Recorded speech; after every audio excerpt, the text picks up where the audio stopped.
وأوليائه بقصص الأنبياء والمرسلين، وأكمل إيمان المسلمين والمؤمنين بولاية علي أمير المؤمنين عليه السلام. اللهم صل على محمد وآل محمد.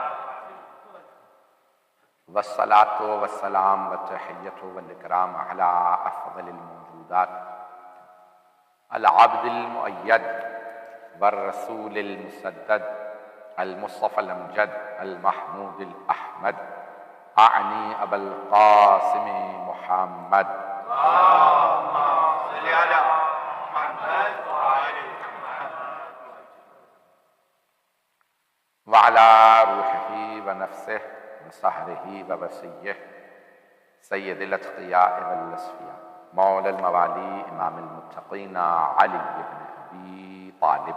اللهم صل على محمد وآل محمد. وعلى أوصيائه لا سيما بقية الله في الأرضين، روحي وأرواح العالمين لتراب مقدمه الفداء، واللعنة الدائمة على أعدائهم أجمعين من الآن إلى قيام يوم الدين. أما بعد، فقد قال الله الحكيم في كتابه الكريم: بسم الله الرحمن الرحيم. ثم أنتم هؤلاء تقتلون أنفسكم وتخرجون فريقا منكم من ديارهم تظاهرون عليهم بالإثم والعدوان، وإن يأتوكم أسارى تفادوهم وهو محرم عليكم إخراجهم، أفتؤمنون ببعض الكتاب وتكفرون ببعض، فما جزاء من يفعل ذلك إلا خزي في الحياة الدنيا، ويوم القيامة يردون إلى أشد العذاب، وما الله بغافل عما تعملون. صدق الله العلي العظيم. صلوات. اللهم صل على محمد وآل محمد.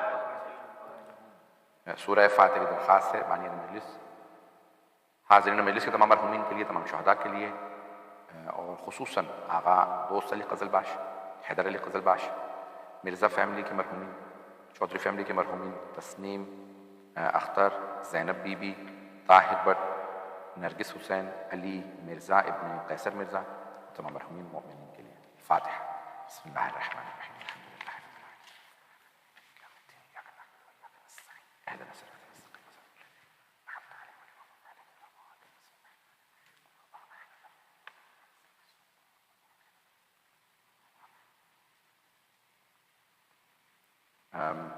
خلیق کاظمی صاحب، حسن محمود کاظمی صاحب ٹرسٹی ہیں، باب المراد کے علیل ہیں، جن کا آج آپریشن ہوا ہے۔ انہوں نے ان کی فیملی نے مجھ سے بھی کہا تھا، التماس سے دعا کی تھی، تو ان کے لیے، تمام مؤمنین جو مریض ہیں ان کے لیے، اپنی اپنی پریشانیوں کی دوری کے لیے اور سب کی حفاظت کے لیے 5 وقت مل کے ہمیں یہ تلاوت۔ بسم اللہ الرحمن الرحیم۔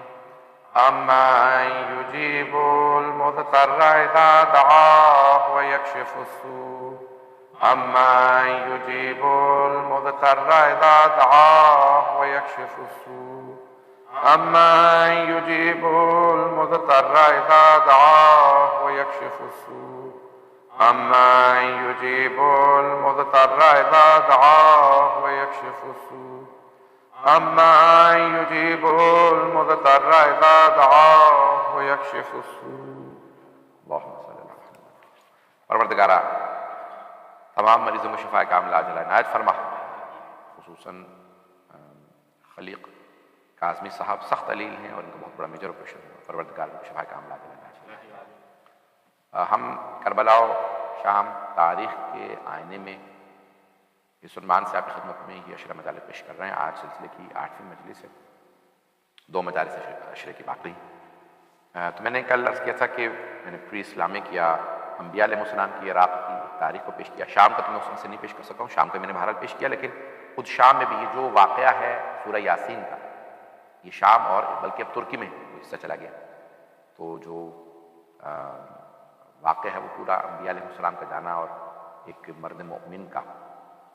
اللہ نے کہا وجاء رجل من اقصى المدینہ، جہاں جہاں پہ بھی انبیاء کے دفاع کے لیے کوئی مومن آیا ہے تو اللہ نے اسے رجل کہہ کے بلایا۔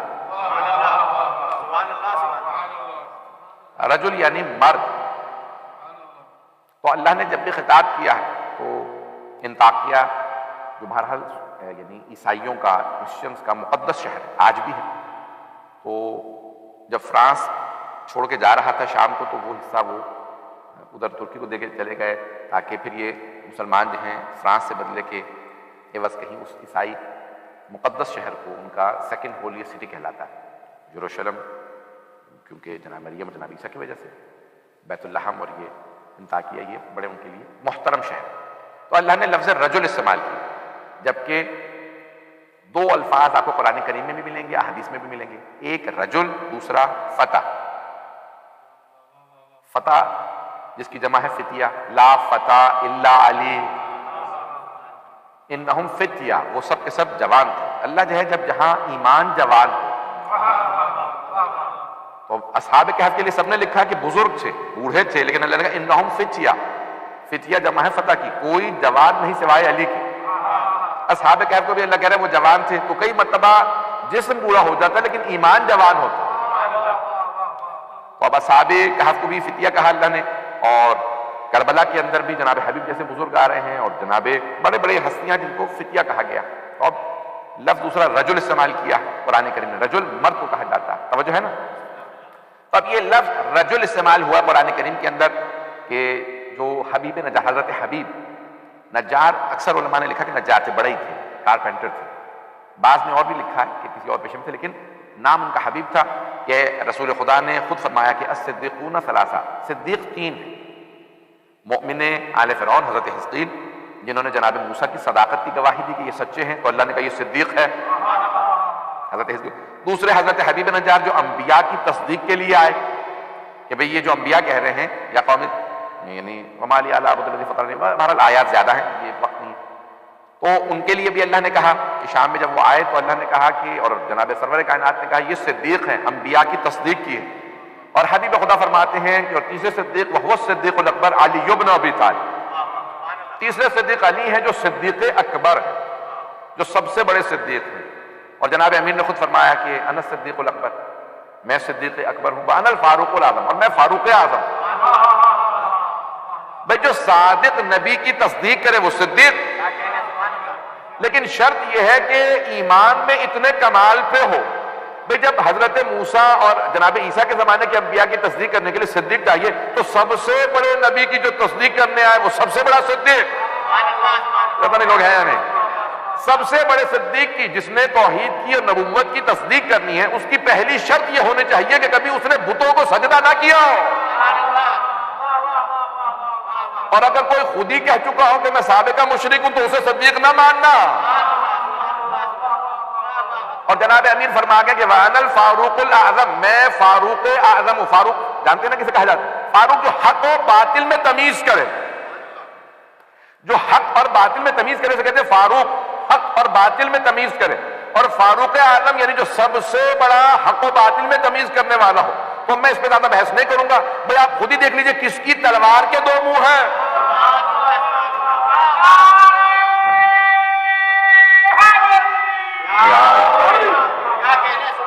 کس کی تلوار کے دو منہ ہیں؟ وہ ذوالفقار ہے کہ لا فتح الا علی، لا سیف الا ذوالفقار، کوئی تلوار نہیں جیسے ذوالفقار۔ تو صحابہ نے کہا یا رسول اللہ آپ کہتے ہیں آسمان سے تلوار آئی ہے، اللہ نے تلوار بھیجی ہے؟ کہا ہاں جبرائیل لے کے آئے ہیں جنت سے۔ تو کہا اس کے پھر دو منہ کیوں ہیں؟ کہا کیونکہ یہ تلوار حق و باطل کو پہچانتی ہے۔ ارے جس کی تلوار ایسی ہو وہ فاروق اعظم ہوگا یا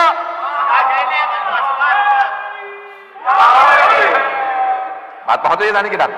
تو اب یہ ایک شام کی تاریخ ہے، میں نے انبیاء علیہ السلام کی کہ وہاں پہ انبیاء آئے اور انہوں نے مسلسل تبلیغ کی، عراق میں بھی حضرت آدم کا وہاں سے، اور پھر بہرحال جناب نوح کا وہیں پہ اپنی کشتی بنانا، وہیں سے سیلاب کا شروع ہونا، وہیں پہ سیلاب کا رکنا، وہیں پہ ان کی قبر مطہر کا ہونا، پتہ نہیں لوگ ہیں یا نہیں۔ پھر جناب ایوب کا اور دوسرے انبیاء علیہ السلام کا وہاں پہ آنا ہونا رہنا، اور ان کی قبور کا، حضرت ایوب کی، حضرت ذوالکفل کی، حضرت یوشع کی، حضرت ہود، قدیمی ترین انبیاء میں حضرت صالح، حضرت ہود تو جناب نوح سے پہلے کے جن کا یہ واقعہ ہے۔ تو بہرحال بڑے پرانے واقعات ہیں، اب یہ ساری ان کی، پھر میں نے انبیاء کے بعد ائمہ علیہ السلام کی تاریخ کے ساتھ، اور میں نے آج وعدہ کیا تھا کہ اسلام کے بعد کی اور ائمہ علیہ السلام کے بعد کی تاریخ کو پیش کروں اگر ذہن میں ہو، آج چلنا چاہیں گے تو آگے بڑھوں۔ تو اب بنی امیہ کا دور 132 کے بعد کہہ لیں میرے حساب سے، اور پھر 659 ہجری کے بعد بنی عباس کا دور ختم ہو گیا۔ اس زمانے میں سلجوقی اور دوسرے بادشاہ آتے رہے، ایران کے بادشاہت بھی شروع ہو چکی تھی، اور خلافت اور پھر یعنی حکومت ایک سلطنت اسلامیہ، آج تو 56 ملک ہیں، 50 سے بلکہ شاید زیادہ ہی ہو گئے ہوں گے. تو اب بہرحال اس کے بعد کہہ لیں کہ پھر تقسیم ہونا شروع ہوئے، بادشاہی نظام بھی آ گیا، خلافت بھی چلتی رہی. اور ابتدائی دور میں اس زمانے میں کہہ لیں کہ جو بادشاہت کو زوال آنا شروع ہوا تو شیخ طوسی کا جو دور ہے بنی عباس کا دور ہے.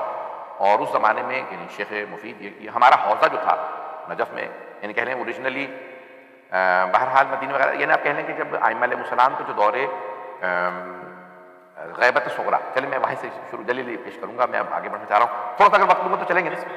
آخری مجالس ہیں، ویسے بھی مجمع سلیکٹ نہیں ہوتا ہے اس وقت، اتنا زیادہ مسئلہ بھی نہیں ہونا چاہیے، تو باقی لوگ گھروں پہ سن رہے ہیں. تو اب یہ غیبت صغریٰ کا جو دور 260 ہجری سے شروع ہوتا ہے اور 329 ہجری تک جاری رہتا ہے، 329 ہجری. غیبت کہاں سے شروع ہوئی؟ عراق، سامراج، غیبت صغریٰ. غیبت کبریٰ بھی وہیں سے. اور امام کے جو نواب اربعہ ہیں، 4 نائب خاص جنہیں کہا جاتا ہے، ان کو امام نے خود اپوائنٹ کیا. تو اب یہ چاروں کے چاروں بغداد بیس ہیں، چاروں کی قبور بھی بغداد میں، ان کی بھی زیارات ہیں، اور چاروں بغداد میں. شیخ کلینی بھی بغداد میں. تو ہمارا ابتدائی جو حوزہ تھا وہ بغداد میں، اور ہمارا پھر بعد میں شیعوں کا بغداد سے منتقل ہو گیا غیبت کبریٰ کے دوران کاظمین، کیونکہ ان کے نزدیک بغداد شریف اور بغداد شریف اور ہمارے نزدیک کاظمین کہ جہاں 2 کریمین ہیں، اور کاظمین بہرحال 2 کاظم جہاں پہ ہیں، تو وہاں پہ ہمارے نزدیک کاظمین. اور یہ عراق میں 2 دریا، دونوں بہت بڑے دریا، پانی کی قلت نہیں ہے عراق میں، پانی کی قلت نہیں، دجلہ اور فرات. اور یہاں تک ہماری ہر روایت میں آئے ہیں دریا، تو دونوں سن لیجیے. پھر میں دوبارہ اگر کہیں پہ بھول جاؤں، مجھے ویسے تو یاد رہتا ہے کہ میں کہاں سے چھوڑتا ہوں، آگے بھی جاؤں تو واپس آ جاتا ہوں. تو غیبت صغریٰ کو دوبارہ بھی پیش کروں گا. لیکن دجلہ فرات سے متعلق ہمارے یہاں اتنی روایات ہیں، اپنے بچوں کو فرات کا پانی پلاؤ کیونکہ اس میں ہماری ولایت ہے. جب آپ زیارات پہ جاتے ہیں نا عراق، نجف میں، کربلا میں، تو آپ فراتی کا پانی پی رہے ہوتے ہیں. آج پورا ساؤتھ آف عراق، جو جنوب عراق ہے نا، وہ 100% تقریباً شیعہ. میں تو جملہ کہہ گیا، کیونکہ ائمہ علیہ السلام نے فرمایا ہے، ائمہ علیہ السلام نے کہا کہ فرات کا پانی پلاؤ. زمزم اور فرات یہ 2 خالص ترین پانی ہیں، اور فرات کے پانی میں ہماری ولایت ہے. جو یہ پیے گا اس میں ولایت آئے گی، الا یہ کہ وہ شقی القلب ہو، الا یہ کہ دل میں کوئی خباثت ہو یا رجس ہو تو پھر وہ ہماری طرف نہیں آئے گا. والا جو بھی پانی پیے گا، اس پانی کے اندر اثر ہے، اللہ نے رکھا ہے، کیونکہ یہاں پہ قربانیاں دی گئی، تو اس میں ولایت آل محمد علیہ السلام. تو اب یہ دجلہ فرات 2 بڑے دریا ہیں، یہ پیچھے ترکی سے کار ہے اور یہ پورا شام کراس کرتا ہوا آتا ہے. اور یہ پھر بہرحال یہ دونوں دریا اہم ترین دریا. ہمیشہ پرانی جو آبادیاں آپ دیکھیں گے تو کیونکہ جیسے آج نل ہیں، پائپ وغیرہ بچھا دی جاتے ہیں گھروں کے اندر تو آسان ہے اب تو، لیکن پرانے جو شہر بنتے تھے بڑے جتنے بھی، وہ سب دریاؤں کے پاس، تاکہ کنارے بالکل دریا کے کنارے ہوتے تھے. جتنے پرانے بڑے شہر دیکھیں گے آپ تو وہ سب کے سب دریاؤں کے پاس ہوتے تھے. یہ دریا اردو والا دریا، عربی کی نہر اور فارسی کا رودخون ہے، کیونکہ وہاں فارسی میں دریا جو ہے وہ سمندر کو کہا جاتا ہے. تو اب یہ یعنی ایک ایسا کہہ لیں کہ سلسلہ کہ پانی تاکہ رہے. اور پانی جو ہے عراق میں ابھی بھی، یہ اور بات ہے کہ فصلیں وغیرہ وہاں پہ نہیں ہیں، کھجور کے باغات کے علاوہ باغات زیادہ نہیں ہیں، لیکن وہاں پہ پانی کی قلت نہیں ہے. جیسے ایران میں پانی کی قلت ہے، کیونکہ ایران بہت رقبہ بہت بڑا ہے تو پانی ہے، لیکن ان کے یہاں پانی کی قلت ہے، شارٹیج ہے. تیل کی قلت نہیں ہے، پانی کی قلت ہے. آپ سعودی چلے جائیں، کئی جگہوں پہ چلے جائیں گے تو وہاں پانی سے سستا تیل ہے، پیٹرول ہے. تو یہ میں جلدی پیش کر رہا تھا. تو اب یہ غیبت صغریٰ کا جو دور ہے 260 سے شروع ہوتا ہے، 69 ہے، 70 سال. اس کا فلسفہ کیا ہے؟ امام فوراً غیبت کبریٰ میں کیوں نہیں چلے گئے؟ غیبت صغریٰ میں پہلے کیوں گئے؟ وہ کہتے ہیں کسی ایک نئے نظریے کے لیے، عادت بنانے کے لیے، یوز ٹو ہونے کے لیے 3 جنریشنز کی ضرورت ہوتی، اور 3 نسلیں 70 سال میں آتی. اب تک امام تک رسائی تھی لوگوں کی، اب امام غیبت میں جانے والے تھے. تو امام نے کہا فوراً غیبت میں نہیں جاؤں گا، پہلے غیبت صغریٰ رہے. اللہ نے یہی حکم دیا ہے کہ لوگوں کا، عوام کا رابطہ نہیں رہے گا، نائب سے رابطہ رہے گا، اس کا امام سے رابطہ رہے گا. پتہ نہیں لوگ ہیں یا نہیں، پر امام سوالوں کے جواب بھیجتے رہیں گے. پھر امام کہیں گے آج سے غیبت کبریٰ شروع ہو رہی ہے. تو 329 ہجرہ کے اندر امام کی غیبت کبریٰ شروع ہوئی. امام کی جو آخری علی بن محمد سامری، وہ صاحب کا آپ نے خط لکھا کہ فلاں تاریخ کو آپ کا انتقال ہو جائے، لوگوں کو بتا دیجیے، میں سب کو تعزیت دیتا ہوں کہ آپ کا فلاں تاریخ، اور اسی تاریخ میں انتقال ہو. اور اس کے بعد سے اب کوئی بھی نیابت خاصہ کا دعویٰ نہ کرے. اس کے بعد نیابت عامہ، جس میں شرائط نظر آئیں وہ اسی کے لیے نائب ہے، وہ اسی سے اس کی طرف رجوع کر لے، اس سے ہمارا مسئلہ پوچھ لے. تو اب یہاں پہ جو امام کے 4 نائب، وہ پہلے تو جو نائب ہے وہ باپ بیٹا ہے، علی بن عثمان، محمد ابن یعنی علی، اور یہ بہرحال. اور پھر تیسرے جو نائب ہے حسین بن روح، جن کا یعنی ان کو سب سے مقدس کہا جاتا ہے. کہا جاتا ہے کہ چاروں میں سب سے زیادہ قابل وہ تھے. جلدی چل رہا ہوں کہ یہ تاریخ عراق بھی ہے اور تاریخ تشیع ائمہ علیہ السلام کے فوراً بعد کا جو دور ہے بڑا اہم دور ہے. تو اس میں شیخ کلینی بھی محمد ابن یعقوب کلینی، احادیث کی کتابیں ہماری 4 جو لکھی گئیں ان میں سے پہلی کتاب محمد ابن یعقوب کلینی نے لکھی. کلین تہران کے پاس ایک چھوٹا سی بستی، اب تو گاؤں ہے، گیا دیکھنے کے لیے تو اب تھوڑا بہت آباد بھی ہوا ہے. اس زمانے میں بھی گاؤں تھا، وہاں کے رہنے والے تھے. عراق گئے، پڑھا، ائمہ سے استفادہ کیا. 20 سال محنت کرنے کے بعد انہوں نے الکافی لکھی. 20 سال کی محنت کے الکافی، اصول کافی، فروع کافی، روضہ کافی 8 جلدوں میں ہے، جس میں 16,500 احادیث، 16,500 سم تھنگ احادیث ہیں اس کے اندر الکافی. ہمارے برادران کی 6 کتابیں ہیں، 6 کی 6 میں اگر ریپیٹس نکال دیں تو کل ٹوٹل 7,500 احادیث بنتی، 7,500. اور ہمارے یہاں صرف الکافی میں 16,500 احادیث. بھائیوں کی صحیح بخاری، صحیح مسلم ہے، یہ 2 صحیح ہیں نا، صحاح ستہ کہا جاتا ہے لیکن 2 صحیح ہیں مانی جاتی ہیں. اور پھر جامع ترمذی، جامع نسائی، سنن ابن ماجہ، سنن ترمذی.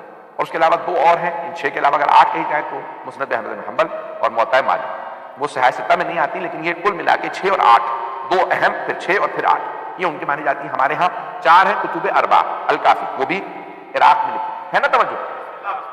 دوسرے ہیں شیخ صدوق محمد ابن، تینوں کے نام محمد ہیں، محمد ابن یعقوب کلینی، اور شیخ صدوق کا نام بھی محمد ابن علی ابن حسین ابن بابویہ قمی، قم کے رہنے والے. ان کے والد کی قبر قم مقدس ہی میں ہے، حرم معصومہ کے پاس، جہاں مدرسہ الغلطانی ہے، اس سے حرم کی طرف آتے ہوئے اندر گلی میں جائیں گے تو وہاں ان کی قبر. زیادہ تو نہیں انفارمیشن دے رہا ہوں، اب میں جو بولتا رہوں گا ریکارڈ ہو رہا، بعد میں سن لیجیے گا تو ہاں، کیونکہ خاموشی سننے تو میں نے کہا بھی لوگوں کی توجہ ہے یا نہیں میرے ساتھ. فیضان گرامی، اور پھر شیخ صدوق کی قبر جو ہے وہ رائے شہر میں ہے، تہران کے بالکل پہلو میں، حضرت شاہ عبد العظیم حسنی، امام حسن مجتبی علیہ السلام کے نسب سے، وہاں پہ ان کی قبر ہے. وہاں پہ اور امام زادے بھی ہیں شاہ عبد العظیم حسنی کے پاس، اور وہیں پہ شیخ صدوق کی بھی قبر ہے. صدوق کیوں کہا جاتا ہے؟ سچا، صادق نہیں، صدوق، بہت سچا. تو شیخ صدوق کے والد نے ان کے نائب کے ذریعے خط لکھا کہ مولا میرے ہاں بیٹیاں ہیں، ظاہراً 8 بیٹی تھی، کہا کہ بیٹا نہیں ہے، آپ دعا کر دیں کہ میرے ہاں بیٹا ہو جائے، مجھے ایک بیٹا عطا کر دیں. تو 12ویں امام علیہ السلام نے اپنے نائب سے کہا جاؤ علی بن بابویہ سے کہنا ایک ایسا بیٹا آپ کے یہاں پیدا ہوگا کہ جب تک میرا ظہور نہ ہو جائے ان کی کتابیں باقی رہیں اور لوگ ان کی کتابوں سے استفادہ کریں گے، یہ میری دعا. اور پھر ایسا ہی ہوا، شیخ صدوق نے 200 کتابیں لکھی، 32 کتابیں آج تک باقی، اور سب کچھ انہوں نے حدیث پہ لکھا، ائمہ کے فرامین کو جمع کیا. تو ان کی کتاب جو ہے وہ بہت اہم ہے، من لا یحضرہ الفقیہ، کہ کسی بھی فقیہ کا اس کے بغیر گزارا نہیں. کتاب کا نام انہوں نے خود رکھا، اور اکثر کہتے تھے مجھے اس بات پہ ناز ہے کہ میں 12ویں امام کی دعا سے پیدا ہوا.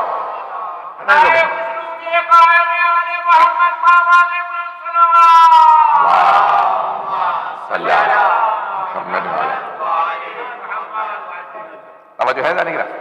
اب یہ شیخ صدوق جنہوں نے کتاب لکھی، ان کی 32 کتابیں، الخصال ان کی ہے، الامالی شیخ صدوق کی، من لا یحضر الفقیہ ہے، معانی الاخبار ہے، توحید صدوق ہے، 32 کتابیں. کچھ کتابوں کے اپنے نام بتاتے ہیں کتابوں میں کہ میں نے یہ باقی بحث اپنی تفسیر مدینہ العلم میں لکھی، اب وہ کتاب آج ہے ہی نہیں. تو ان کی 200 کتابیں تھیں. جب میں تاریخ بتا رہا ہوں بھی، پھر اس کے بعد کیا ہوا کہ جب 2 ہماری کتابیں جلدی سے پیش کر دوں کہ پھر میں یہ چلے میں بتا دیتا ہوں. جب یہ چنگیز خان جس نے حملہ کیا، جو منگولیا سے آیا تھا، منگولیا رشیا اور چائنا کے درمیان میں، تو اس نے اپنا سفیر بھیجا تھا، یہ بنی عباس کو سفیر بھیجا. تو پرانے زمانوں سے ہی ایک اصول چلا آ رہا تھا کہ سفیر کو امان رکھے. سفیر، آپ کی جنگ بھی ہو اگر سفیر آئے گا تو سفیر کو کوئی نہیں پوچھے گا.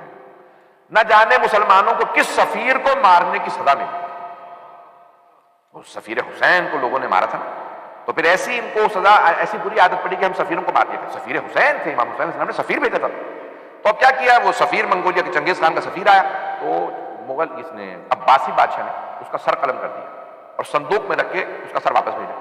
جب واپس سر پہنچا تو چنگیز خان جو سکون سے بیٹھا ہوا تھا، ظالم و جابر، تو اس نے کہا یہ کیا، کبھی جو اب یہ مسلمان ہیں، ایک بغداد میں ان کا کیپٹل ہے، بغداد سے یہ آپ کے لیے آیا تحفہ.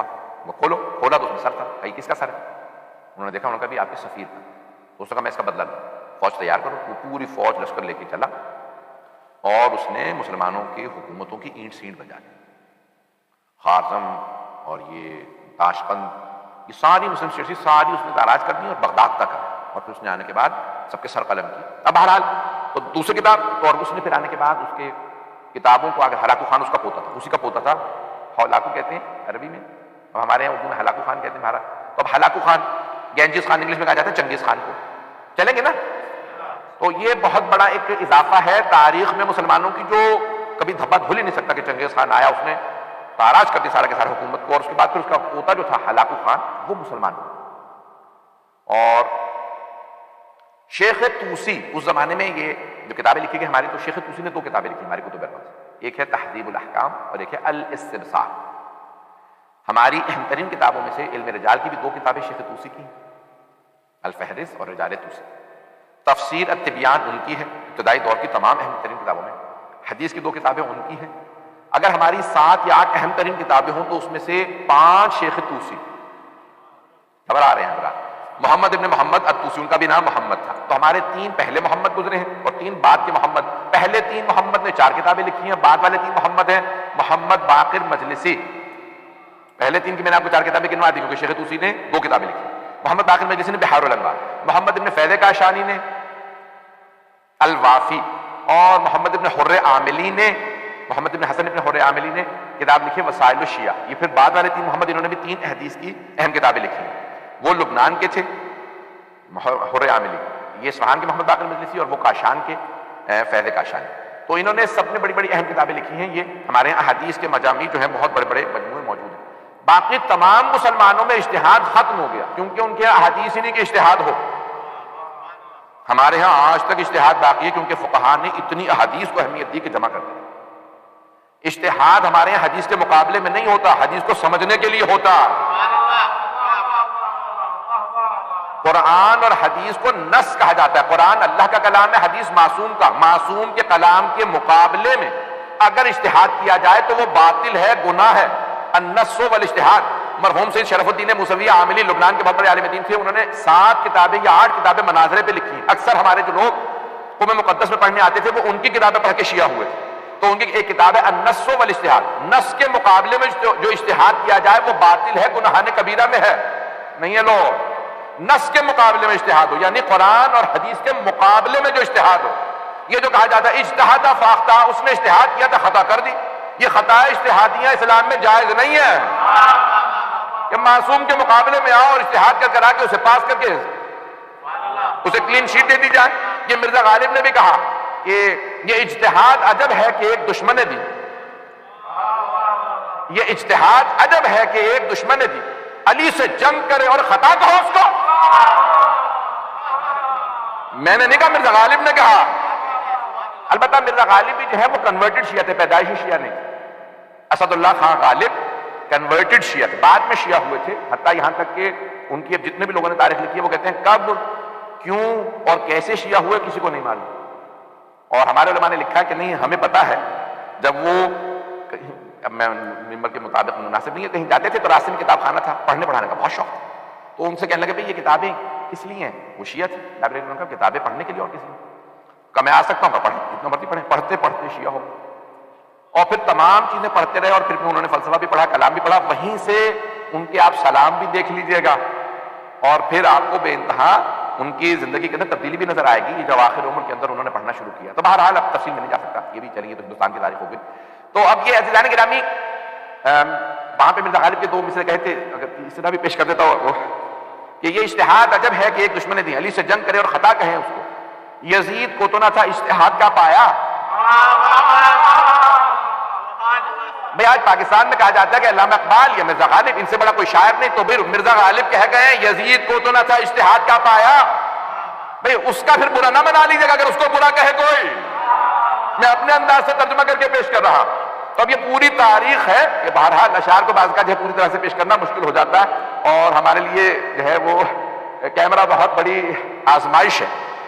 تو عزیزان گرامی یہ میں پیش کر رہا ہوں، تاریخ اٹھا کے دیکھیں گے تو بغداد، یعنی میں تھوڑا سا بغداد لوں گا کیونکہ میں ابھی جو ہے وسط میں پہنچا ہوں، بغداد کی پوری تاریخ اٹھا کے دیکھ لیجیے، بے انتہا وہاں پہ سادات موجود تھے، شیعہ موجود تھے، لیکن عباسی جو دور تھا اس میں بے انتہا مغالی، اور پھر جب چنگیز خان اور ہلاکو خان نے حملہ کیا تو پھر آج تک کو ہمیں کہا جاتا ہے کہ بھی شیخ طوسی جا کے ملے بادشاہ سے۔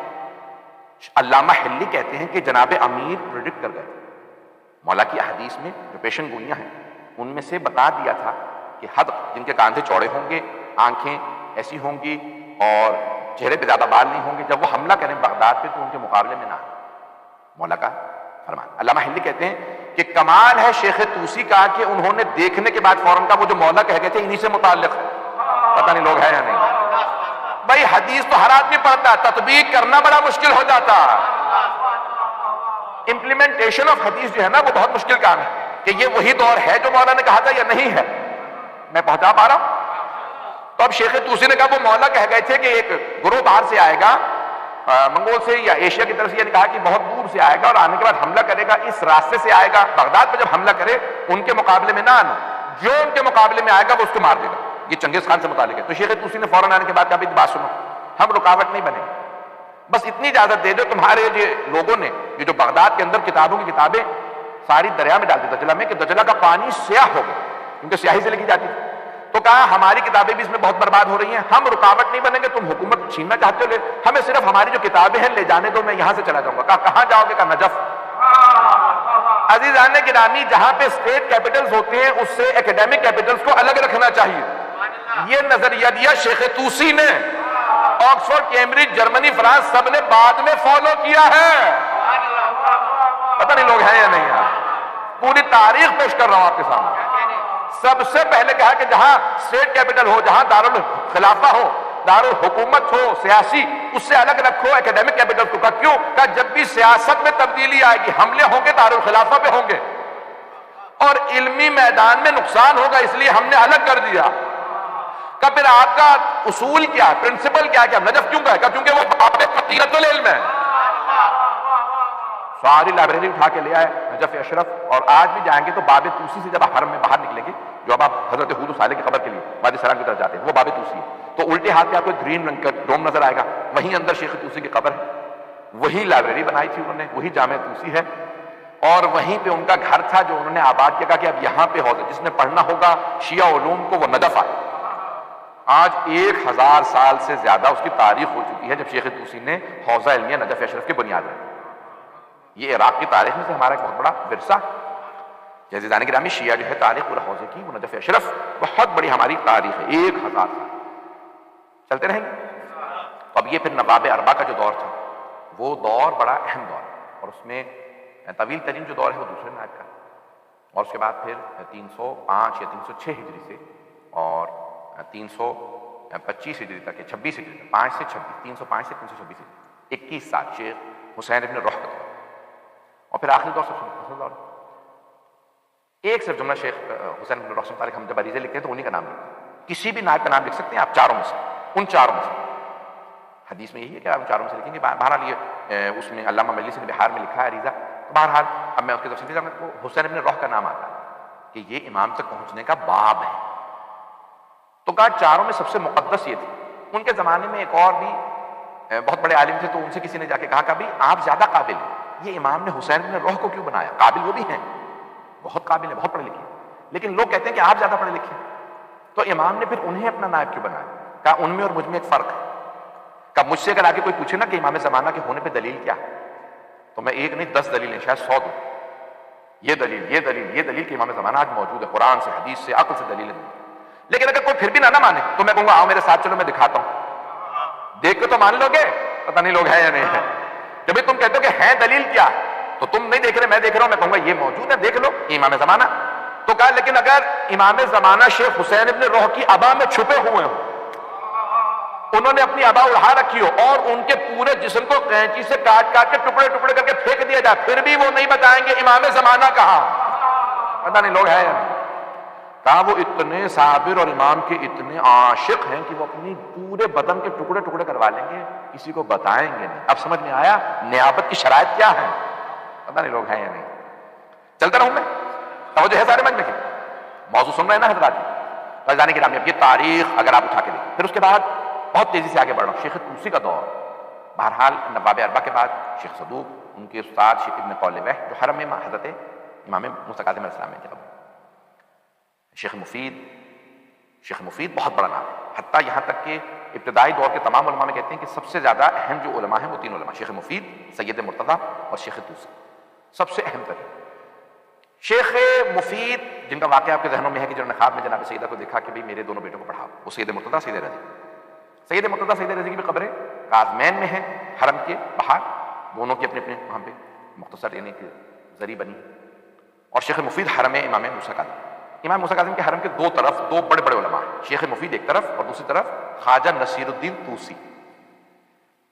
اب شیخ مفید نے ابتدائی دور کے ہمارے تمام کلام کی بحثیں، طول تبرہ کی، کلام کی، ایمان حضرت ابو طالب کی، ائمہ کی عصمت کی، تمام بحثیں الگ الگ کتابوں میں تفصیل سے شیخ مفید نے لکھی۔ شیخ مفید نے اس پہ دلیلیں دی۔ اس کے بعد تلخیص الشافی، میں اب آج آپ کہیں گے کہ بہت زیادہ خوش لے کے چل رہا ہوں، شیخ طوسی نے تلخیص الشافی اور ہماری بے انتہا کتابیں لکھی، لیکن یہ سب بتانا ضروری ہے تاریخ کے اندر، اگر میں نہیں پڑھوں گا تو پھر میں خود اپنے اندر سے میں سیٹسفائی نہیں ہوں۔ سید مرتضیٰ بہت اہم شخصیت، 80 برس ان کا سن تھا، ان کو کہا جاتا ہے علم الہدا۔ شیخ طوسی کہتے ہیں کہ اگر فقہ میں کہیں ڈویژن ہو جائے نا ہمارے علماء میں، کچھ کہتے ہیں یہ کچھ کہتے ہیں یہ، تو کہتے ہیں میں اس نظریے کو لیتا ہوں جہاں سید مرتضیٰ، یہ 4 نسلوں میں امام موسیٰ کاظم سے مل جاتے ہیں، سید رضی کے بڑے بھائی، اور ان دونوں کا بہت مقام اور عظمت ہے، بہت علمی ان کی کتابیں بہت زیادہ ہیں، الانتصار فی الفقہ میں ان کی بہت زیادہ بھرپور کتابیں ہیں سید مرتضیٰ۔ اب یہ جو دور ہے اس میں تمام ہمارے علماء نے بڑی زحمتیں کی ہیں، اور پھر جو دور آتا ہے چنگیز خان کا جو پوتا تھا ہلاکو خان، اس ہلاکو خان کا پڑپوتا، ہلاکو خان کو مسلمان کیا تو کس نے؟ شیعوں نے۔ یہ بھی کوئی نہیں بتا لگا آپ کو کہ شیخ طوسی نے اس ہلاکو خان کو مسلمان کیا، لیکن یہ نہیں بتایا کہ شیعہ سنی ہوتے ہیں مکہ مسلمان ہو جائے، کیونکہ اس وقت مصلحت نہیں تھی، کیونکہ تمام کے تمام جو بنی عباس کا دور ختم ہو رہا تھا، وہ سب کے سب در پہ تھے شیعوں کے، اور شیعہ تقیہ میں تھے زیادہ، تو ان کے پاس اس وقت مصلحت نہیں تھی کہ کھل کے بتا سکتے کہ ہم لوگ الگ ہیں اور باقی لوگ الگ ہیں۔ بات پہنچ رہی ہے؟ شیعوں کا کنٹریبیوشن بتا رہا ہوں، میں اپنی ہم بات کر رہے ہیں، کسی اور سے تو کچھ نہیں بتانے کہہ رہے۔ عزیزان گرامی، ہلاکو خان کا پڑپوتا، گریٹ گرینڈ سن، ایک ہوتا ہے نا گرینڈ سن، ہلاکو خان گرینڈ سن ہے چنگیز خان، اور ہلاکو خان کا گریٹ گرینڈ سن ہے سلطان محمد خدا بندہ، سلطان محمد خدا بندہ۔ اب یہ فارس ہو گئے تھے، ایران میں پوری بادشاہت اس کی تھی، جس کا بڑا مشہور واقعہ ہے کہ جب وہ اہل سنت سے تھے اور وہ ایران میں شیعہ کیسے بنے سب کے سب، تو اس نے، آپ کو پتا ہے بادشاہوں کو اکثر مغلوب الغضب ہی رہتے ہیں، تکبر تو ہوتا ہی ہے، تو ہر آدمی کو ڈانٹتے رہنا، ہر ایک کو ڈانٹنا پڑتا، تو غصے میں کہیں ملکہ سے لڑائی ہوئی تو اس نے کہیں کہہ دیا طلاق طلاق طلاق۔ وہ غصہ ٹھنڈا ہوا تو پھر جو درباری ملا تھے ان سے پوچھا کہ بھی یہ اس طرح سے میرے سے واقعہ ہو گیا، میں نے غضب میں آ کے اپنی زوجہ کو طلاق دے دی۔ وہ کہنے طلاق ہو گئی، اب جو ہے کسی اور سے شادی ہوگی، پھر وہ طلاق دیں گے، عدت کے بعد پھر آپ شادی کریں، جو آپ سارے مسائل جانتے ہیں، مجھے بیان کرنے کی ضرورت۔ بادشاہ نے کہ توہین ہے ملکہ کی کسی اور سے شادی کریں۔ وزیر تقیہ میں تھا سلطان محمد خدا بندہ کا جو وزیر، وہ شیعہ تھے، تو اس نے کہا بھئی یہ بہت بڑا مسئلہ کھڑا ہو گیا میرے لیے، اب کیا کروں مجھے سمجھ میں نہیں آ رہا۔ تو انہوں نے اپنے انداز سے کہا حل ہے، کیونکہ شیعہ تھے انہیں پتا تو تھا مسئلہ کہ یہ مسئلہ ہمارے حساب سے غلط ہے، اس کا حل ہے، لیکن جس کے پاس حل ہے نا وہ عراق میں ہے۔ کا نام کیا؟ کہا ان کا نام ہے علامہ ہلی، حسن ابن یوسف ابن مطہر ہلی۔ تو کہا تو حل ہے، تو کیا ہوا؟ عراق میں ہم سارا خرچہ دیں گے، ان کو بلا لو۔ کہا لیکن یہ جو آپ کے درباری ملا ہے نا، یہ اسے پسند نہیں کرتے۔ یہ نہیں بتایا کیوں، کہ شیعہ ہیں رافضی ہیں کیا ہے، کہا بھائی کیوں پسند نہیں کرتے؟ کہا یہ میں نہیں سمجھ سکتا، یہ تو مولوی سمجھیں گے۔ وزیر کو یہ پتا تھا کہ علامہ ہلی آ جائیں تو وہ خود مسئلہ حل کر لیں گے، درباریوں سے انہیں ڈیل کرنا آتا کہ کیسے مقابلہ کیا جاتا ہے، کیسے علمی انداز سے انہیں خاموش کرنا۔ ٹھیک ہے بلا دو۔ عزیزان گرامی، اب یہ علامہ ہلی 726 ہجری میں ان کا انتقال ہوا، 726۔ یہ اب دور ہے جہاں پہ تشیع کھل کے سامنے آیا۔ انہوں نے بہت کھل کے ابن تیمیہ، جو ان کے زمانے میں یعنی وہابی جو آج کہا جاتا ہے تکفیری یا وہابی سوچ، اس سارے کے ساتھ ٹی وی پہ جا رہا ہے مجھے پرواہ نہیں ہے، تو اب یہ جو پورا کا پورا فکر ہے، جو ساری کتابیں ہیں، وہ محمد ابن تیمیہ نے ساری کتابیں لکھی۔ یہ جتنے بھی یہ نظریات جو وہابی نظریات، ان کا باپ مانا جاتا ہے۔ سب سے پہلے انہوں نے جواب لکھی علامہ ہلی نے، اور انہوں نے ایسی سی کتابیں لکھی ہیں فقہ میں، اصول میں، کلام میں، رجال میں، کہ کلام کے اندر اگر آپ صرف ان کا سوچ لیں کہ کشف المراد جو انہوں نے صرف ایک شرح لکھ دی ہے باب ہادی اشر، کہ کتابیں پڑھنے کے لیے کہ برس چاہیے، اور ان کی ایک کتاب ہے جو کتاب کا نام ہے الفین، 2000 الف، الف کہتے ہیں نا اردو میں کہتے ہیں الف لیلہ و لیلہ، نہیں الف لیلہ و لیلہ، الف کہتے ہیں ہزار، 1000 اور ایک آتے 1001 نائٹس۔ تو انہوں نے لکھی کتاب الفین 2000، 1000 دلیلیں کہ علی افضل ترین بشر ہے بعد پیغمبر، اور 1000 دلیلیں کہ خلیفہ بلا فصل ہے۔ نہیں ہے لو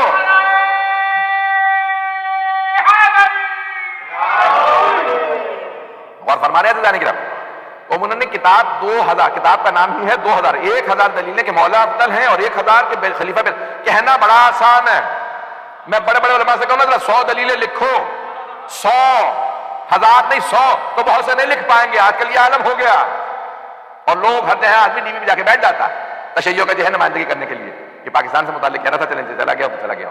تو جانے کی رامی اب یہ بہت ضروری ہے مسئلہ. اب 1000 دلیلیں اس زمانے میں انہوں نے لکھی اور مختصر سی. بعض اوقات انسان پڑھے تو سوچنا پڑتا ہے کہ کیا کہہ رہے ہیں یہ اتنی باریکی سے.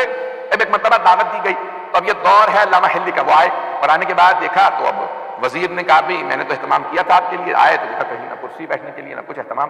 درباری ملاؤں نے پورا منصوبہ بنا رکھا تھا کہ بھائی وہ کھڑا رہے آ کے اور کوئی کرسی نہ لگائے، ان کے بیٹھنے کی جگہ نہ ہو. علامہ حلی بہت سمجھدار، یعنی آپ جانتے نا کہ کم سنی کے اندر مجتہد بن گئے تھے، جینیس تھے. جیسے دربار میں آئے تو انہوں نے فوراً جوتے اٹھا کے اپنے بغل میں رکھے اور تخت پہ آ کے بیٹھے. سارے کے سارے ملاؤں کو موقع مل گیا. کہا اسے دربار کے آداب نہیں آتے. اولاً تو جوتے اتار کے بغل میں رکھے، دوسرے بادشاہ سلامت آپ کے سامنے یہ جھکے نہیں، اور تیسرے تخت پہ بیٹھ گئے. بادشاہ کو بہت غصہ. ایک تو چنگیز خان کی نسل تھی، پتہ نہیں لوگ ہیں یا نہیں. تو اب فوراً اپنے وزیر سے کہا بھی کس آدمی کو تم نے بلایا ہے، بھی کمزور سے بندے تم نے، اور آنے کے بعد جو ہے وہ میرے تخت پہ ساتھ بیٹھ گئے. انہوں نے کہا حضور آپ خود ہی بتائیے کہ کیا معاملہ ہے، میں تو آپ کی نمائندگی نہیں کر سکتا. تو انہوں نے کہا کہ بھائی رکوع و سجود اللہ کے لیے، بادشاہوں کے لیے نہیں. اس لیے ہم جھک کے نہ رکوع کرتے ہیں بادشاہوں کو، نہ سجدے کرتے ہیں. توجہ ہو. دوسرے قرآن نے جہاں جگہ پاؤ وہاں بیٹھ جاؤ، تو جگہ تو تخت پہ ہی تھی. تو آداب تو دربار والوں کو نہیں آتے کہ پہلے کے اسی لیے مسند بچھا دی جائے. پتہ نہیں لوگ ہے یا نہیں، نہ جانے کسے کھڑا رکھا تھا. بات بہت رہی ہے. اور تیسرے جوتے میں نے اپنے بغل میں اس لیے رکھ لیے تھے کیونکہ چوتھے امام نے ہمارے نہیں، انہوں نے نام لیا، میں مجبوراً نہیں لے رہا ہوں. تو انہوں نے چاروں کے نام لکھا کہ انہوں نے رسول خدا کے مسجد نبوی سے جوتے چرا لیے.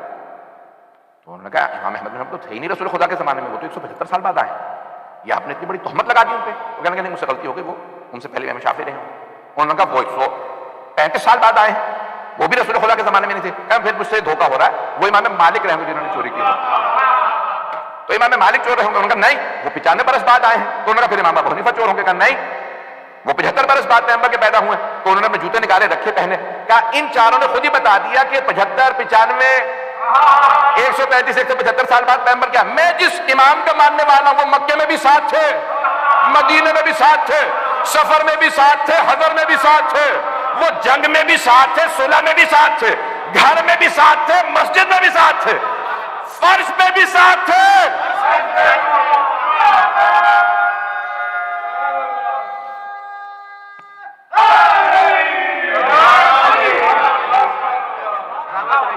اب بادشاہ سمجھ گیا یہ عام آدمی نہیں. تو کچھ دیر ادھر ادھر کے سوالات پوچھے، باتیں کی. اس کے بعد پوچھا کہ بھئی یہ طلاق کا مسئلہ ہے اس طرح سے، تو طلاق ہو گئی یا نہیں؟ انہوں نے کہا نہیں. اولاً پہلے شرط یہ ہے کہ عربی میں طلاق دی جائے، انسی طالق کہا جائے. تو کہا نہیں میں نے ایسے نہیں، میں نے ضرور کہا طلاق. توجہ. تو کہا عربی میں پڑھی جائے، صیغہ طلاق کو عربی میں پڑھا جائے. نمبر 2 انسان ہوش و حواس میں ہو، غیظ و غضب میں نہیں. تیسری شرط یہ ہے کہ 2 عادل گواہ موجود ہوں. پتہ نہیں لوگ ہیں یا نہیں. باقی کی ساری شرائط بتائیں. بادشاہ نے کہا ان میں سے کوئی شرط پوری نہیں تھی. کہا نہ تیری بیوی کو عدت کی ضرورت ہے، نہ دوسری شادی کی، وہ بھی تیری زوجیت میں ہے. اب بادشاہ نے کہا کہ آپ جو مانگیں گے عطا کروں گا. سونا کہے تو سونا دوں گا، چاندی کہے تو چاندی دوں گا، درہم و دینار جتنا کہیں گے تول دوں گا. کہا مجھے تجھ سے کچھ نہیں چاہیے، نہ سونا چاہیے، نہ چاندی، نہ جواہرات. تو کہا کیا چاہیے آپ کو؟ کہا بس ہمیں ایران میں تبلیغ کی اجازت دے دیں.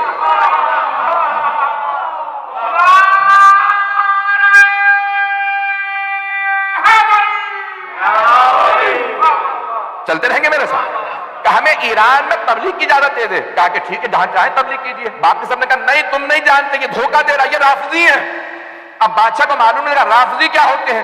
انہوں نے علامہ حلی نے کہا جس سے کہو میرے مقابلے میں لے آؤ، میں بیٹھ کے یہاں دفاع کرنے کے لیے تیار ہوں. انہوں نے چھیڑ کے غلطی کی. وہ سمجھ نہیں رہے تھے ہم بھیڑوں کے چھتے میں ہاتھ ڈال رہے ہیں. انہیں نہیں پتا تھا یہ علامہ حلی ہے. مناظرے جب ایک عالم ہارا، دوسرا، تیسرا، چوتھا، جب سارے کے سارے ہاتھ لگے. کہا بلاؤ ابن کثیر کو. اس نے آ کے کہا اتنے سے آدمی سے میرا مناظرہ، یہ پتلا دبلا چھوٹا سا. کہا اتنا چھوٹا اس لیے ہوں کہ انا ابن واحد میں ایک کا بیٹا ہوں. تو ابن کثیر ہے.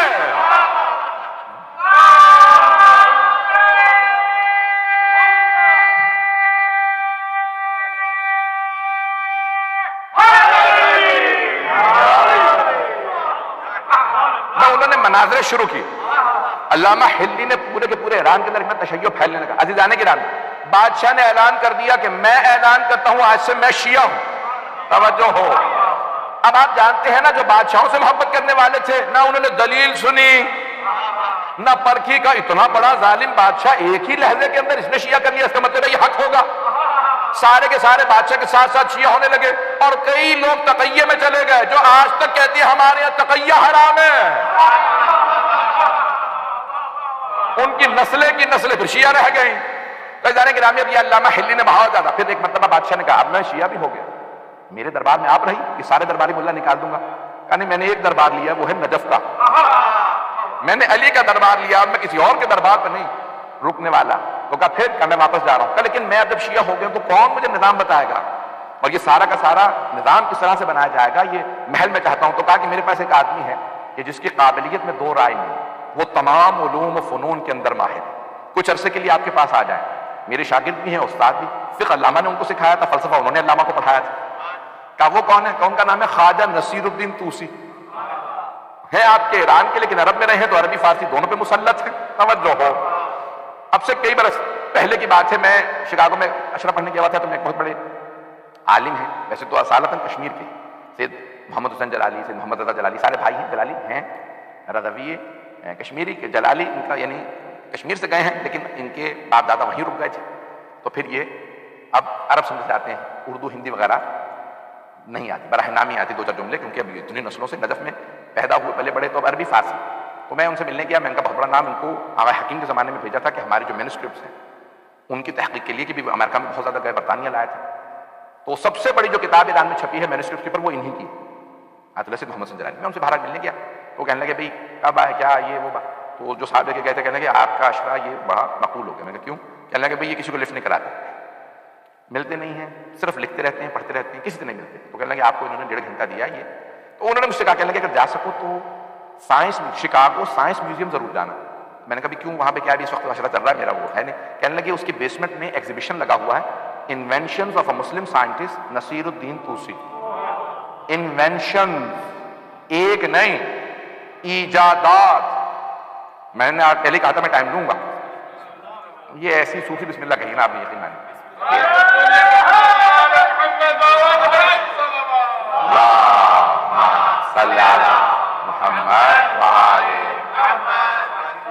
چلیے گا نا. عزیزان گرامی، یہ آج میں تاریخ پوری کی کیونکہ اب دیکھیں کل آخری ہے، پھر 40 ہے، اس کے بعد پھر اب وقت نہیں رہ گیا. تو چلے ایک بات خاص طور سے پیش کرنا چاہتا. اب یہ خواجہ نصیر الدین طوسی جنہوں نے سائنس میں بے انتہا ایجادات، موسم سے متعلق، جانوروں سے متعلق ہر موضوع پہ انہوں نے کتابیں لکھی. ان کی کتاب ہے تجرید الاعتقاد. تجرید الاعتقاد سب سے زیادہ تمام مسلمانوں میں جس کتاب کی کامنٹریز لکھی گئی ہیں وہ یہی کتاب. دیوبندیوں نے، بریلویوں نے، کیونکہ اس زمانے میں دیوبندی بریلوی کہا جاتا ہے ہمارے پاکستان میں، وہابی ہو، سنی ہو، شیعہ، جتنے فرقے ہیں ان سب نے 300 کے قریب کامنٹریز لکھی ہیں ان کی کتاب پہ.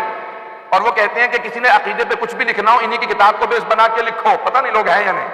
اور خواجہ قابل ترین علماء میں سے گزرے، اور ان کا اتنی، یعنی علامہ حسن زادہ عملی کتابیں میں پڑھ رہا تھا تو ان سے متعلق ہے. اس وقت زندہ ہے، بہت بیمار ہے، ایران کے 90 برس سے زیادہ ہیں، ان کو ڈاکٹر نے جواب دے دیا اس وقت بہت بیمار ہے. تو عطا حسن زادہ عملی، ان کی ہر موضوع پہ کتاب ہے، فلسفے پہ، کلام پہ، اور ریاضیات، میتھمیٹکس پہ. تو کہنے لگے کہ میں جہاز میں بیٹھا تھا ایک کانفرنس کے لیے، ایک صاحب میرے ساتھ آ کے بیٹھے، ایئر لائن کا دونوں کو ٹکٹ گورنمنٹ کی طرف سے ملا تھا، تو ساتھ ٹکٹ. تو اب جیسے سیٹ ملی تو کہنے لگے بھائی مولوی صاحب کہاں جا رہے ہیں، بڑے تن سے، یعنی اللہ کو جانتا نہیں ہوا. کہنے لگے مولوی صاحب کہاں جا رہے ہیں آپ؟ کہنے لگے میں وہ فلاں ملک. کہنے لگے وہاں جا کے کیا کریں گے آپ؟ وہ مجلس سے تو ہوں گی نہیں وہاں، تو تم تو مجلس نہیں پڑھتے ہوگے. کہنے لگے وہاں کانفرنس ہے میتھمیٹکس پہ، تو اس میں شرکت کے لیے جا رہا ہوں. کہنے لگے میں پروفیسر ہوں تہران یونیورسٹی میں بھی وہیں جا رہا ہوں، میرا تو پیپر ہے، آپ کیا کریں گے وہاں؟ اٹینڈ کرنے جا رہے ہیں، سننا تو میں آپ کو رسمی سنا دیتا ہوں، انگلش فرینچ وغیرہ تو نہیں آتی ہوگی آپ کو. تو اب کہنے لگے اس نے تھوڑا سا طنز کیا، تو کہنے لگے میں نے کہا کہ ٹھیک ہے، ذرا تو اس کو بتایا جائے کہ حوضے میں بھی کوئی ریاضی جاننے والا ہے، پتہ نہیں لوگ ہیں یا نہیں، سنیں گے حضرات. تو اب وہ کہنے لگے کہ بھائی کوئی جگہ کوئی آپ کا کوئی کیا انتظام. کہنے لگے بھائی یہ قطعہ جو ایک ہیکسیگن بنایا جاتا ہے، اسی فارمولا. کہنے لگے اگر آپ فارمولا بنانا چاہیں کتنے فارمولا بنا سکتے ہیں؟ 4-5 فارمولا بنا لو گے میتھمیٹکس کے؟ کہیں گے ہاں 4-5 فارمولا تو بنا لو. فارمولا تو سمجھتے نا ذرا, اتفاقاً فارمولا اردو میں بھی کچھ لفظ نہیں اور مل رہا تھا ابھی ترجمے میں, تو کہیں گے 4-5 فارمولا میں بھی بنا لوں. کہنے لگے کہ 15-20 فارمولا, کہنے لگے میرے تو بس کی بات نہیں, لیکن اگر کوئی بڑا میتھمیٹیشین ہو تو 15-20 بن سکتے فارمولا. کہنے لگے 70-80 فارمولا اس میں سے, کہنے لگے کوئی جینیس ہو تو نکال سکتے. کہنے لگے 300-400 فارمولا. جیسے آپ میں اکثر خاموش ہو گئے نا, تو اعلیٰ اطلاع حسن اللہ کہتے ہیں کہ میں نے اس کی شکل دیکھی تو اس نے مجھے طنز سے دیکھا کہ یہ مذاق کر رہا ہے میرے ساتھ. ایک تو مولوی اور اوپر سے اسی کانفرنس میں جا رہا ہے جہاں میں جا رہا ہوں پروفیسر, تیسرے یعنی میرے پہ ہی الٹا طنز کر رہا ہے. تو کہنے لگے اس نے مجھے بڑے اس سے میں آنکھیں نکال کے دیکھا. کہیں گے کتنے؟ کہیں گے 300-400 فارمولاز کو نکال سکتا ہے. کہیں گے بالکل خاموش ہو, یہ مذاق کر رہے ہیں. کہیں گے 2-3 ہزار فارمولاز کے متعلق کیا خیال ہے؟ کہنے لگے اس نے میرا جواب دینا بند کر دیا کہ شاید یہ مذاق کے ملتے ہیں. کہنے لگے 1,97,000 فارمولاز لکھے خواجہ نصیر الدین طوسی نے. کتاب عربی میں ہے, آج تک کوئی مائی کا لال پیدا نہیں ہوا جو فارسی میں ترجمہ کر دے. ایک ترجمہ ہوا وہ ترکی زبان میں, جب اس زمانے میں یونیورسٹیاں پہلی دفعہ کھلی تھی. اب سن, خواجہ ایسے تھے, پتہ نہیں لوگ ہیں یا نہیں, کہ ان کی کتابوں پہ اگر تسلط ہے حوزے میں تو آج میں پڑھاتا ہوں. 1,97,000 فارمولاز. آج تک دنیا میں دوبارہ سائنسدان پیدا نہیں ہوا. تو خواجہ سے پوچھا اتنی قابلیت کیسے؟ کہا ہو سکتا ہے کوئی باب الحوائج کی بارگاہ میں ہو اور وہاں سے حاصل نہ کر سکے. خواجہ پیدائشی طور پہ اسماعیلی تھے, ششمامی تھے, 12 اماموں کو نہیں مانتے تھے. جب انتقال ہو رہا تھا تو کاظمین میں مر رہے تھے. توجہ, تو اسماعیلیوں نے کہا کہاں لے جائیں آپ کو, مرنے والے ہیں. کہاں میرا آخری ایام ہے بس. کہاں لے جائیں, نجف یا کربلا؟ کہا نہیں, باب الحوائج کی بارگاہ میں مروں, کہیں اور چلا جاؤ. پتہ نہیں لوگ ہیں یا نہیں. کہا باب الحوائج کی بارگاہ, تاکہ لوگوں کو یاد رہے یہ 6 امامی نہیں تھا, 12 کا ہو گیا تھا. کہ مجھے یہی دفنانا ان کے قدموں میں. کہ قبر پہ کیا لکھے؟ میں پورا خونے ذکر دے رہا ہوں اس وقت. قبر پہ کیا لکھے؟ آیت اللہ لکھے, علامہ لکھے, محقق لکھے. ٹائٹل کیا لکھے؟ کون کون سے القابات؟ کہ سورہ کہف کی آیت کا بس یہ ٹکڑا قبر پہ لکھ دینا, وَكَلْبُهُمْ بَاسِطٌ ذِرَاعِهِ بِالْوَسِيدِ. اصحاب کہف کا کتا ان کے سامنے ٹانگیں پھیلائے سو رہا ہے. کہ میری قبر پہ بھی یہی لکھنا, ان کے سامنے اگر حکم خدا نہ ہوتا میں کہتا ٹانگیں سمیٹ دینا. اب سمجھ میں آیا کتنے بڑے بڑے علماء ہیں.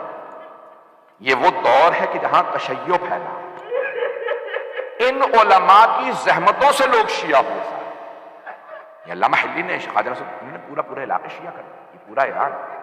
میں نے زحمتوں کو تمام کیا. عزیزان گرامی, اب آپ کو سمجھ میں آیا شیعہ کیسے پھیلے ہیں.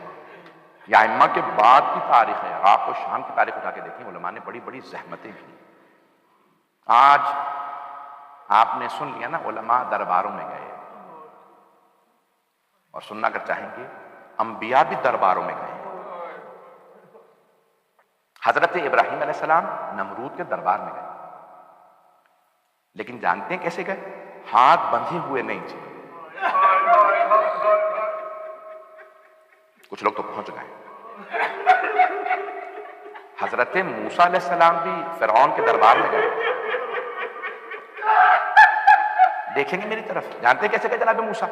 جناب موسیٰ اسی فرعون کے دربار میں پلے تھے, وہیں پلے بڑے تھے, جانتے تھے ماحول کیسا. جب گئے نا تو کہا پروردگارا فرعون بڑا ظالم, مجھے کچھ معجزات دے دے. اللہ نے کہا کتنے ہاتھ ہیں موسیٰ؟ کا 2. کا دونوں میں ایک معجزہ, ایک میں ید بیضا, دوسرے میں عصا. بس پہ میں نے چھوڑ دیے. انبیاء بہت سے درباروں میں گئے, تو جناب موسیٰ کے 2 ہاتھ, دونوں میں معجزہ. جناب زینب کبریٰ جب جا رہی تھی نا دربار میں, بی بی کے دونوں ہاتھ پس گردن بندھے تھے. بی بی کے دونوں ہاتھ بندھے ہوئے. اجرکم اللہ.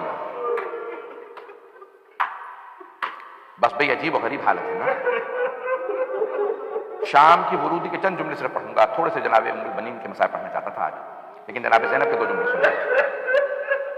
جب آئی نا بیویاں, تو بیویوں کے ہاتھ بندھے ہوئے تھے.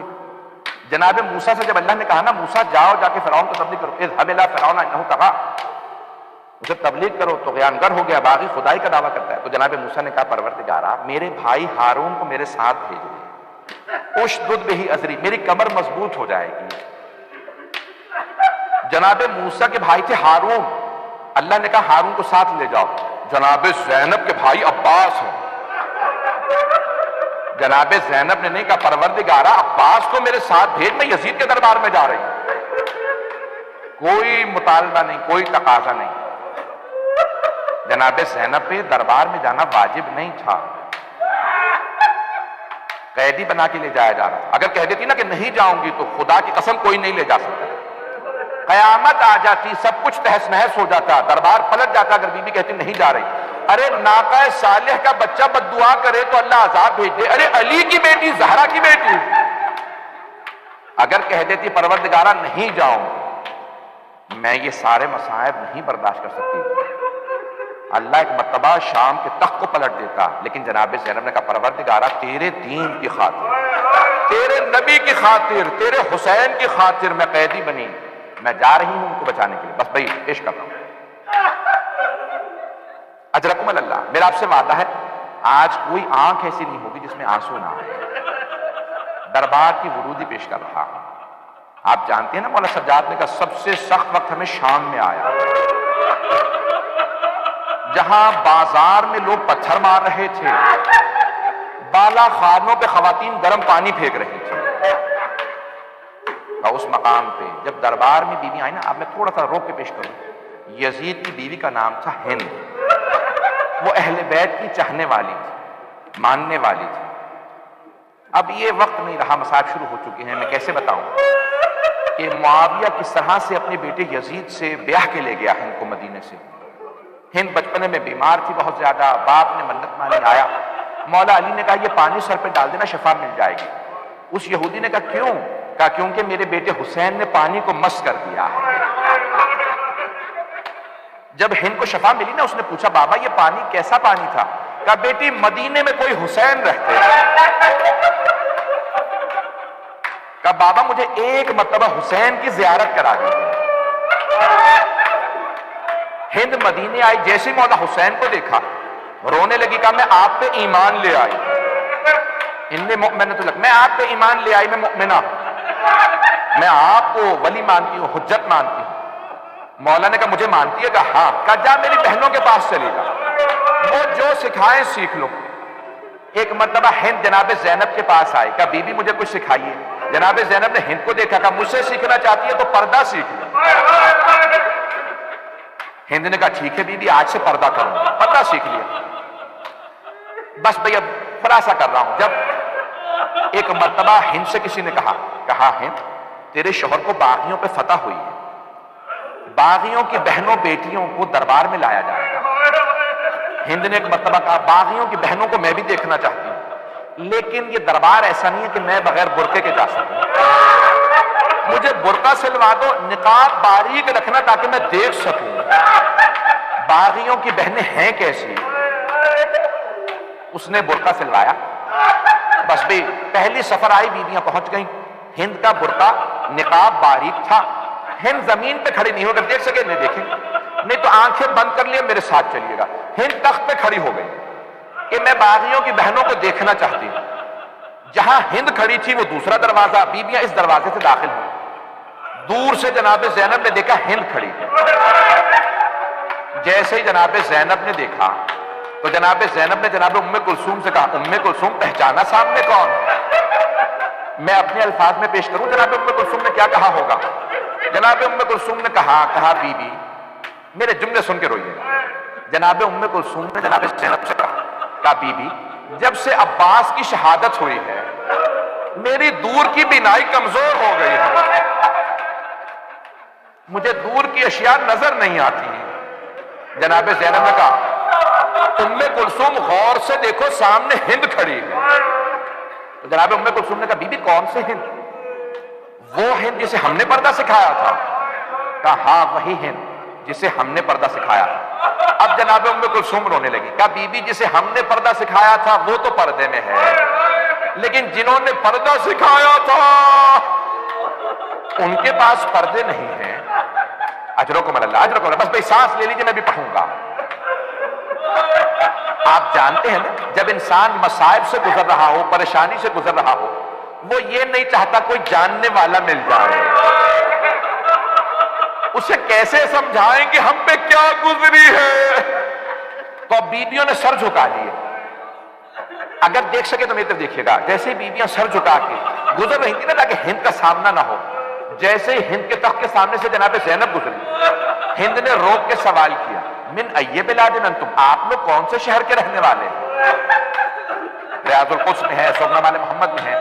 جناب زینب نے سر جھکائے جھکائے کہا، نحنو من بلاد المدینہ، ہم لوگ مدینہ شہر کے رہنے والے ہیں. ہند تخت سے اتر کے زمین پہ آ گئی. جیسے ہی ہند تخت سے اتری، جناب زینب کبریٰ نے سوال کیا، کیا بات ہے، آپ تخت سے کیوں اتری ہیں؟ ہند نے کہا، بی بی میں مدینے والوں کے احترام میں تخت سے اتر آئی. بی بی میں مدینے والوں کا بڑا احترام کرتی ہوں. اب ہند نے سوال کیا، بی بی کیا آپ مدینے والوں کو جانتی ہیں؟ اگر کسی کا میں سوال کر لوں آپ سے. جناب زینب کے آنسو بہنے لگے. کہا، کس کا پوچھنا چاہتی ہو؟ ہند نے مسکرا کے کہا، بی بی مدینے میں میرے مولا حسین رہتے ہیں. بی بی مدینے میں میرے مولا حسین رہتے ہیں. جناب زینب کے آنسو اور تیز ہو گئے. جناب زینب نے کچھ نہیں کہا مولا حسین سے متعلق، بس ایک مرتبہ کہا، ہند اور کس کا پوچھنا چاہتی ہوں؟ ہند کو تعجب ہوا کہ انہیں میرا نام پتا. بھئی یہ سوچا شاید میں ملکہ ہوں اس لیے جانتی ہوں گی. کہا، بی بی میرے مولا کا ایک بیٹا ہے، ہم شکل پیغمبر ہے، نام علی اکبر ہے، بہت خوبصورت ہے. جناب زینب کے آنسو اور تیز ہو گئے. کہا، اور کس کا پوچھے گی؟ کہا، بی بی میرے مولا کا ایک اور بیٹا ہے، نام سجاد ہے، عبادت کا پیکر ہے، بہت غیرت مند ہے. بی بی نے کہا، اور کس کا پوچھے گی؟ کہا، بی بی میرے مولا کا ایک بھائی ہے، نام عباس ہے، علی کی شکل ہے، بہت غیرت مند ہے، بہت شجاع ہے، بہت خوبصورت ہے. اب جناب زینب سے رہا نہیں گیا. جناب زینب نے ایک مرتبہ، بس بھی آخری جملے سنیے سب میری طرف دیکھیے گا. ایک مرتبہ جناب زینب نے کہا، ہند اپنے مولا کی بہنوں کا نہیں پوچھے گی؟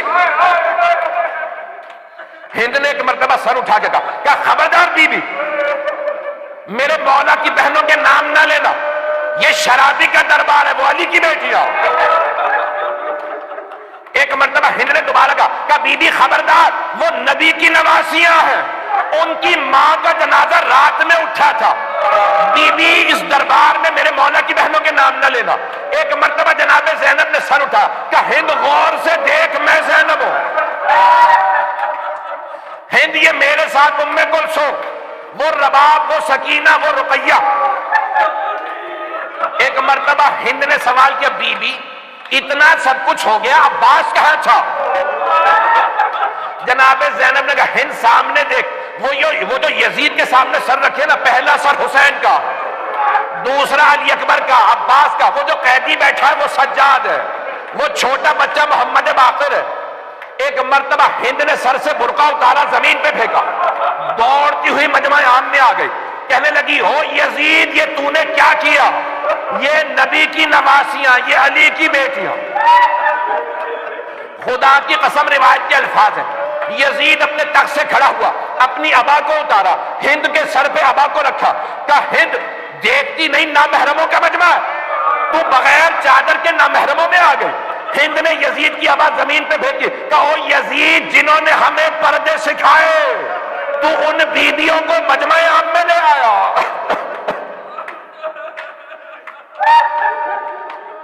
الا لعنت اللہ علی القوم الظالمین وسيعلم الذين ظلموا أي منقلب ينقلبون.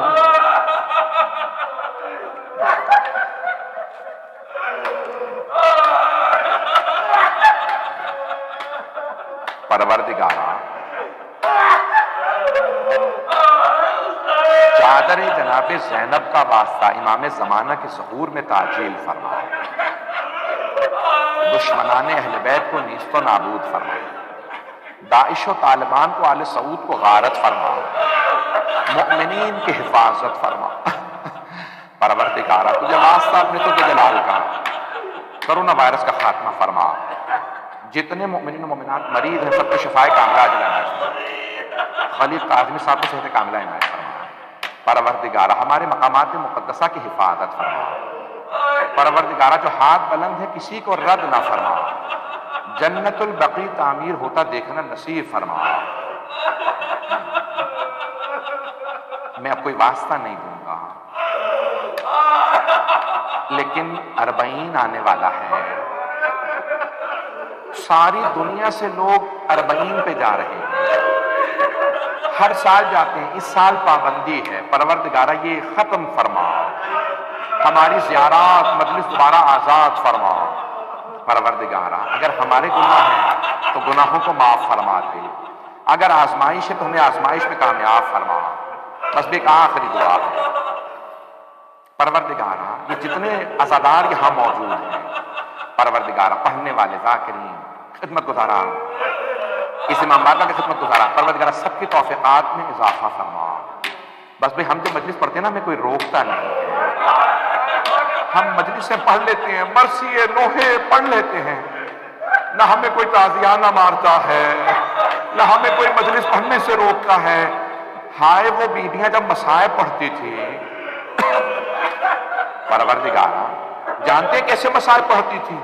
وہ مصائب کے جملے ادا نہیں کرتی تھی، صرف نام لیتی تھی، ماں علی اکبرہ، سب رونے لگتے تھے۔ پروردگارہ تجھے واسطہ ان بیویوں کی عظمتوں کا، ہم سب کی عاقبت بخیر فرما۔